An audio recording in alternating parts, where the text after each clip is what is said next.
नमस्ते फ्रेंड्स, आपका स्वागत है मेरे यूट्यूब चैनल पर। आज मार्केट एक पॉजिटिव नोट पे क्लोज हुआ है। आप देख सकते हैं सेंसेक्स 1200 पॉइंट गेन लेके क्लोज हुआ है 1.61%। निफ्टी 50 भी 1.64%, 400 पॉइंट के आसपास। निफ्टी बैंक भी अच्छा खासा चला है 2% का ऊपर। Nifty mid cap, small cap ये भी सारे अच्छा चला हुआ है। एडवांसेस आप देख सकते हैं ज़्यादा है, डिक्लाइन बहुत ही कम है।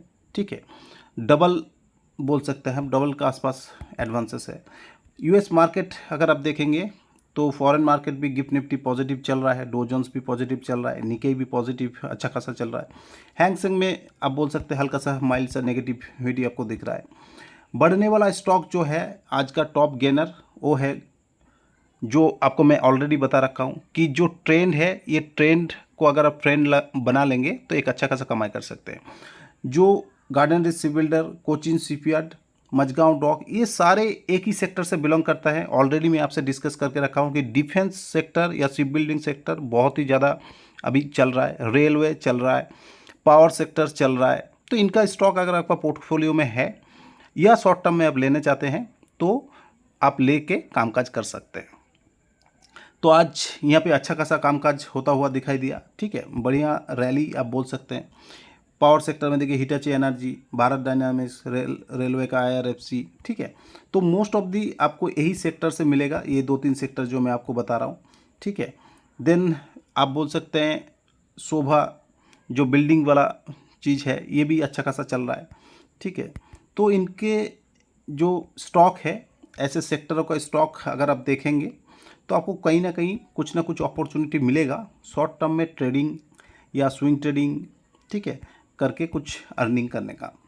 कहीं कहीं प्रॉफिट भी बुक हुआ है फ्रेंड्स। गिरने वाला स्टॉक आप देख लीजिए, एचएजी, हिंदुस्तान जिंक, जीएमएफ फॉडला, दीपक नाइट्रेट, ये सब अच्छा खासा गिरा हुआ है। तो अगर आपको कहीं अपॉर्चुनिटी मिले या आपका पोर्टफोलियो का स्टॉक है तो आपको घबराने की ज़रूरत नहीं है। मार्केट में ये प्रॉफिट बुकिंग ये एक पार्ट है, ये भी चलता रहेगा और सेक्टर रोटेशन भी चलता रहेगा। ये सारे स्टॉक अपना all time knew all time high का पास कामकाज कर रहा है फ्रेंड्स। ट्रेंड को अगर आप अपना फ्रेंड बनाएंगे तो डेफिनेटली शॉर्ट टर्म में स्विंग ट्रेडिंग या पोजिशनल ट्रेडिंग करके आप कुछ अर्निंग कर सकते हैं। लेकिन आपको इसमें नॉलेज होना चाहिए थोड़ा बहुत। ऐसे नहीं कि लगा दिया और भूल गए तो आपका पैसा फिर डूब भी सकता है। अगर आप कंटिन्यू मार्केट में रहते हैं, पार्टिसिपेट करते हैं, स्विंग ट्रेडिंग करना आता है, तो डेफिनेटली ये सारे स्टॉक आपका रेडर में होना चाहिए। क्योंकि ये सारे स्टॉक वो स्टॉक है जो अभी ग्रोइंग सेक्टर का है, जो चल रहा है एट प्रेजेंट। ठीक है, डिफेंस सेक्टर बोल सकते हैं, रेलवे सेक्टर बोल सकते हैं, पीएसयू सेक्टर बोल सकते हैं, पावर सेक्टर बोल सकते हैं, जो अभी बहुत ही मार्केट का फ्लेवर स्टॉक है आप बोल सकते हैं। ठीक है, देन इंफ्रा स्टॉक हो सकता है।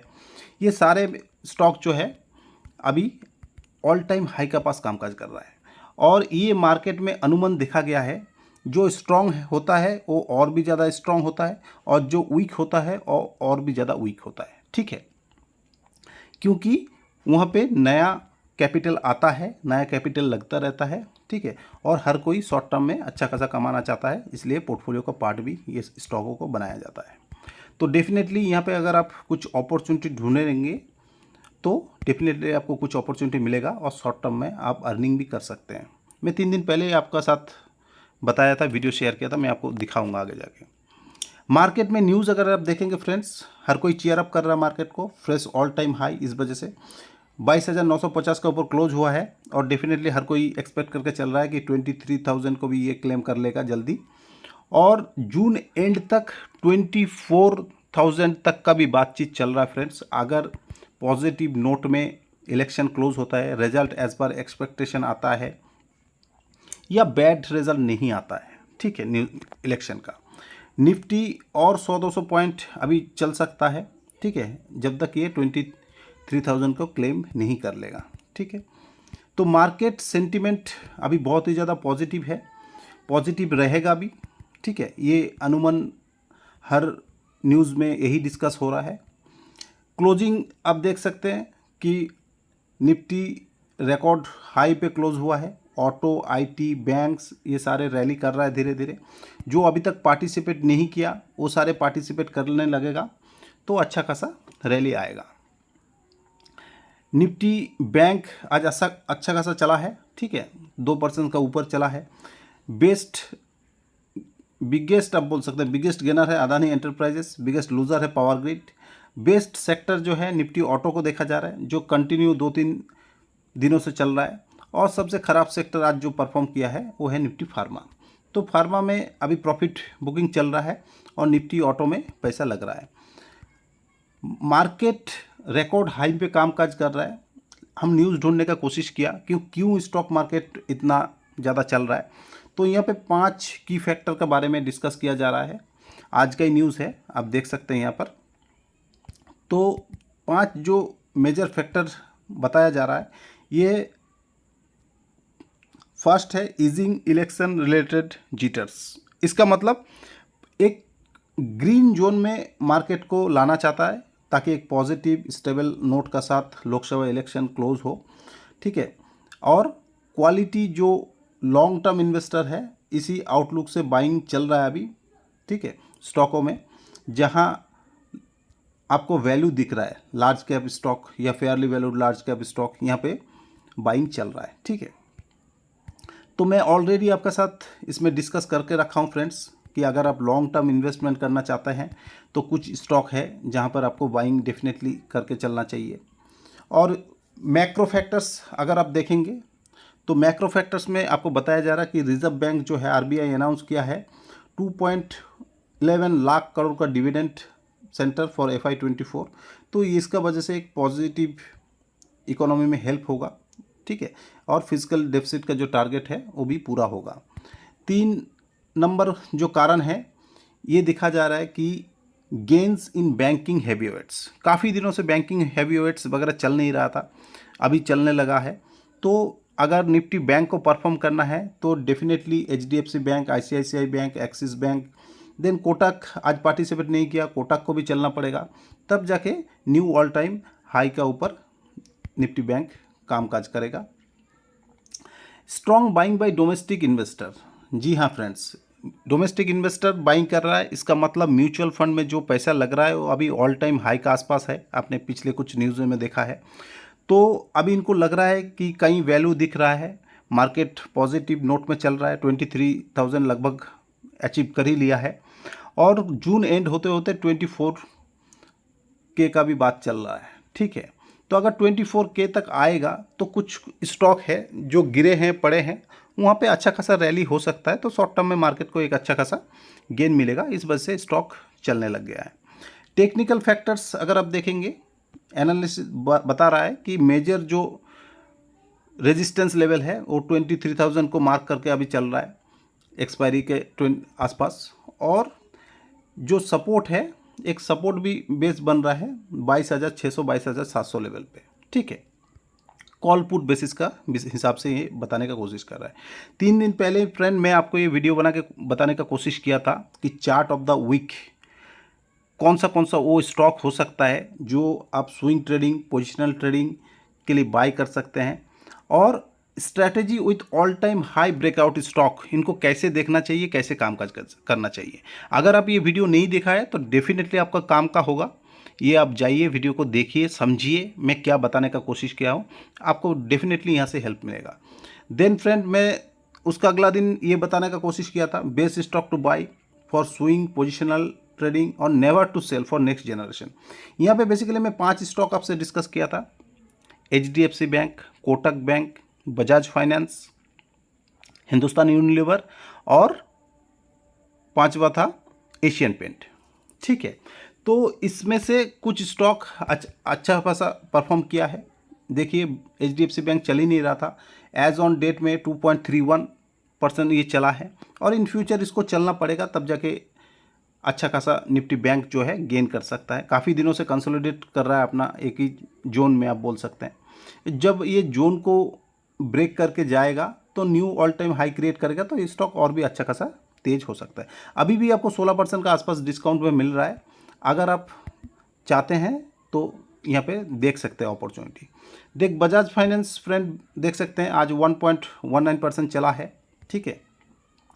यहाँ पे भी आपको 17% 18% का अपॉर्चुनिटी मिल रहा है, ठीक है, लॉन्ग टर्म के लिए अगर आप सोचना चाहते हैं, बाई करना चाहते हैं। देन फ्रेंड्स एक स्टॉक और है IRFC ठीक है। रेलवे स्टॉक्स लगभग ऑल टाइम हाई पे कामकाज कर रहा है।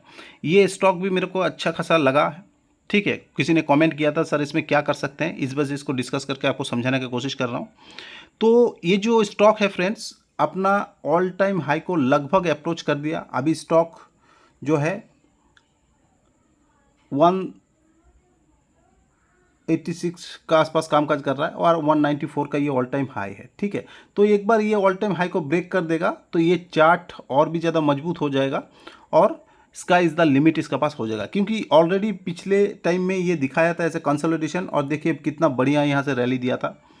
देन अभी फिर ये राउंडिंग बॉटम बना के चल रहा है।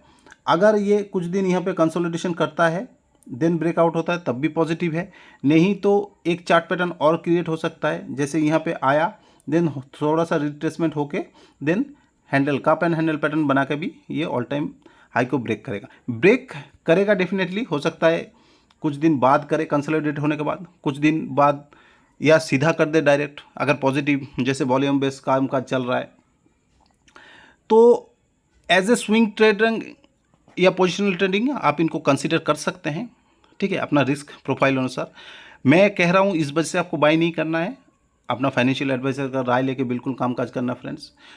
देन फ्रेंड्स कुछ स्टॉक है, इसका रिगार्डिंग भी बहुत सारा क्वेश्चन आया कि आईटी सेक्टर जो है अभी most of the hated sector है, क्योंकि काफ़ी समय से ये चला नहीं है, अभी हल्का हल्का सा चलने लगा है। ठीक है, और एक नेक्स्ट बुल रैली अगर आएगा तो ये सारे स्टॉक को चलना पड़ेगा, और जैसे ही थोड़ा बहुत यूरोप से पॉजिटिव न्यूज़ आएगा तो ये स्टॉक भी पार्टिसिपेट करेगा, लेकिन कब करेगा ये कोई नहीं बता सकता। इस वजह से अगर आपका पोर्टफोलियो का पार्ट है तो डेफिनेटली इनको होल्ड कीजिए, धीरे धीरे एसआईपी मोड में उठाइए।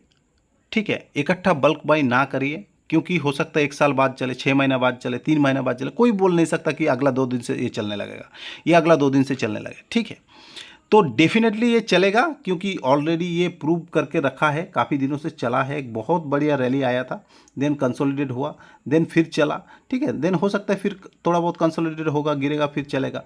ये स्टॉक का नेचर होता है, थोड़ा गिरेगा देन चलेगा। तो अभी भी आपको अच्छा खासा गेन यहाँ पे पोटेंशियल मिल रहा है फ्रेंड्स, 36% तक रिटर्न मिल सकता है। तो अगर 1 साल बाद भी चले तो 1 साल में 36% अगर आप कमा सकते हैं ऐसे स्टॉक में, तो कोई बुरा सौदा नहीं है, क्योंकि ये स्टॉक कोई छोटा मोटा स्मॉल कैप स्टॉक नहीं है जो कल बैंकक्रप्ट हो जाएगा और पूरा का पूरा सॉल्वेंसी हो जाएगा। तो यहाँ डेफिनेटली आप मौका ढूंढ सकते हैं। देन परसिस्टेंस सिस्टम में भी देख सकते हैं, यहाँ पे भी मोर देन 27% आपको गेन पोटेंशियल है। ठीक है, तो ये सब स्टॉक आपका पोर्टफोलियो का पार्ट होना चाहिए। अगर आप लॉन्ग टर्म इन्वेस्टर हैं तब भी, स्विंग ट्रेडिंग करते हैं तब भी, और पोजिशनल ट्रेडिंग करते हैं तब भी, यहाँ पे अपॉर्चुनिटी है। ठीक है, आईटी बीज को भी आप देख सकते हैं। आप किस टाइप का इन्वेस्टर हैं इसके ऊपर डिपेंड कर रहा है कि आप कितना एलोकेशन करना चाहता है आईटी सेक्टर में, कितना रिस्क उठा सकते हैं। यहाँ पे भी 60% का पोटेंशियल दिख रहा है। ठीक है, एलटीआई माइंट्री में।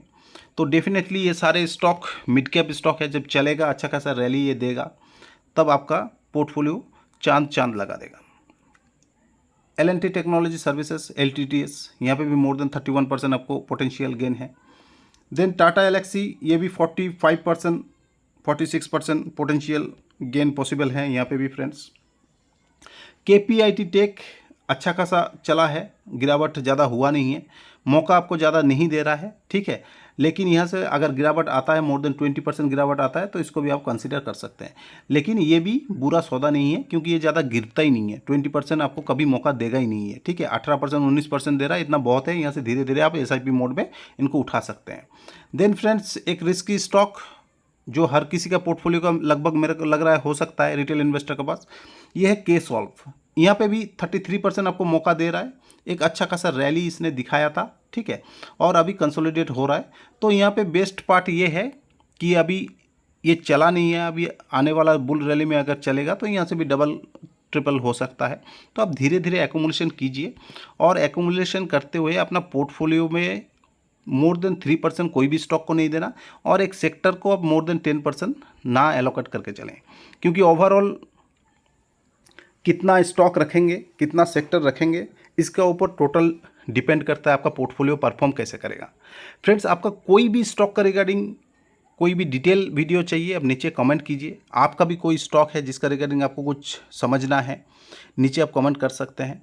जब तक आप अपना क्वेश्चन नहीं करेंगे तब तक मैं आपका प्रॉपर हेल्प नहीं कर पाऊँगा। इसलिए ज़्यादा से ज़्यादा क्वेश्चन कीजिए, लॉजिकल क्वेश्चन कीजिए, कोई टिप्स एडवाइजरी ना मांगिए, क्योंकि टिप्स देख के आपको कोई फ़ायदा नहीं होगा। ठीक है, ये सारे स्टॉक कब चलेगा कब नहीं चलेगा ये कोई नहीं बता सकता, लेकिन चलेगा इतना ज़रूर है, आज चले चाहे 3 महीना बाद चले। यहाँ पे अपॉर्चुनिटी ढूंढिए, धीरे धीरे SIP मोड में बाय कीजिए और लॉन्ग टर्म बने रहिए। डेफिनेटली आपका वेल्थ क्रिएट होगा फ्रेंड्स। ठीक है, तो आई होप, आशा करता हूँ फ्रेंड्स आपको ये वीडियो समझ में आया है। वीडियो अगर समझ में आया है तो लाइक शेयर एंड सब्सक्राइब करके चलिए अपना फ्रेंड एंड फैमिली को, ताकि हर कोई अपना इन्वेस्टिंग के बारे में जान सके, समझ सकें क्यों इन्वेस्टिंग का ज़रूरी है, क्यों पोर्टफोलियो बना के इन्वेस्टिंग करना ज़रूरी है। नहीं तो अधिकतर देखा गया है कि रिटेल इन्वेस्टर जो है कॉल पुट इंट्राडे इसी में फंसे रह जाते हैं और बहुत सारा लॉसेस उठाते हैं और स्टॉक मार्केट को एक जुआ सट्टे का जगह नाम करके और निकल जाते हैं। तो वेल्थ क्रिएशन का जो प्रोसेस है, जो पार्ट है, ये हमें कभी भी कहीं भी एजुकेशनल सिस्टम में सिखाया नहीं जाता, एटलीस्ट कॉमर्स बैकग्राउंड छोड़ के। ठीक है, तो मोस्ट ऑफ द पीपल ये सीख ही नहीं पाता है कि लॉन्ग टर्म में वेल्थ कैसे सेव करें, कैसे प्रिजर्व करें, कैसे प्रोटेक्ट करें, कैसे ग्रो करें। तो अगर आपको ये सारे सीखना है, समझना है, तो आप चैनल को सब्सक्राइब करके रखिए और ज़्यादा से ज़्यादा आदमी का साथ शेयर कीजिए, ताकि हर कोई समझ पाए, सीख पाए और लॉन्ग टर्म में वेल्थ अपना फाइनेंशियल फ्रीडम को अचीव कर पाए। तो thank you friends, have a nice day.